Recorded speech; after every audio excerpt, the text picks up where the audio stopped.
ఆంధ్రప్రదేశ్ రాజకీయాల్లో శత్రుత్వాలు, మిత్రుత్వాల గురించి జరుగుతున్నటువంటి చర్చ ఇప్పుడు ఒక కొత్త మలుపు తిరిగింది. ఢిల్లీలోని కేంద్ర పెద్దలు ప్రాంతీయ పార్టీలని ఏ విధంగా చూస్తున్నారు అనే దాని మీద ఒక ఆసక్తికరమైనటువంటి ప్రచారం ఇప్పటికీ తెర మీదకి రావడం జరిగింది. ఢిల్లీ పెద్దల యొక్క అంతర్గత సమావేశాల్లో వ్యక్తమైందని చెప్తున్నటువంటి కొన్ని వ్యాఖ్యలు ఇప్పుడు రాజకీయ వర్గాల్లో ఒక కీలక కలకరాన్ని కూడా రేకెత్తిస్తున్నాయి.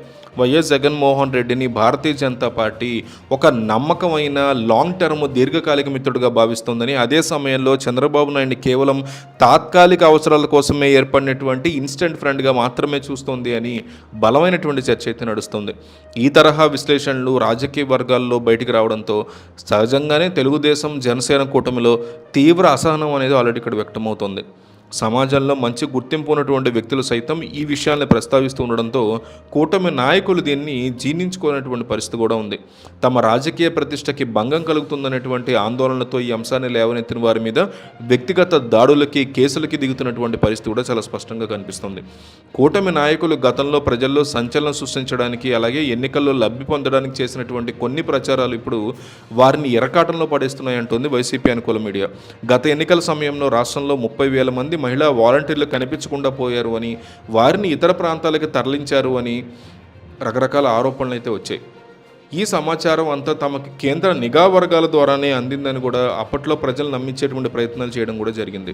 కానీ ఇప్పుడు అసెంబ్లీ సాక్షిగా కేంద్ర హోంశాఖ ఇచ్చినటువంటి సమాధానంతో ఆ ప్రచారం అంతా అబద్ధం అని ఇప్పటికే తేలిపోయిన పరిస్థితుంది. తద్వారా కేంద్రం జగన్ నెత్తిన పాలు పోసినట్లయింది. ఏపీలో ఇప్పుడు వరకు 43 మంది మాత్రమే ట్రేస్అవుట్ కావాల్సి ఉందని, కేవలం రాజకీయ ప్రయోజనాల కోసం 30,000 అనేటువంటి నెంబర్ సృష్టించారు అనేది కూడా అర్థమైంది. వైఎస్ఆర్ కాంగ్రెస్ పార్టీని ప్రజల ముందు దోషిగా నిలబెట్టడానికి, ప్రజల్లో అభద్రతా భావాన్ని పెంచడానికి అల్లినటువంటి ఇటువంటి కథలు ఇప్పుడు అధికారిక నివేదికల ద్వారా బయటపడడంతో కూటమి యొక్క నైతికత మీద ప్రశ్నలు వస్తున్నాయి. ఇప్పుడు ఇలాంటి తప్పుడు ప్రచారాలు చేసిన వారి మీద ఎన్ని కేసులు పెట్టాలి అని కూడా రాజకీయ విశ్లేషకులు ప్రశ్నిస్తున్నటువంటి పరిస్థితి. రాజకీయ సమీకరణాలు వెనుక ఉన్నటువంటి అసలు నిజాలు చూస్తే ఈ మొత్తం పరిణామాల వెనుక వైఎస్ జగన్మోహన్ రెడ్డి రాజకీయ ప్రస్థానాన్ని, శత్రుత్వాన్ని కూడా మనం గమనిస్తే అసలు విషయాలు అర్థమవుతాయి అంటున్నారు. జగన్మోహన్ రెడ్డికి భారతీయ జనతా పార్టీతో ఎలాంటి వ్యక్తిగత రాజకీయ శత్రుత్వం మొదటి నుంచి కూడా లేదు అని చెప్తున్నారు. ఆయన పోరాటం అంతా కూడా కాంగ్రెస్ పార్టీ అలాగే తెలుగుదేశం పార్టీల మధ్య నడుస్తూ వచ్చింది.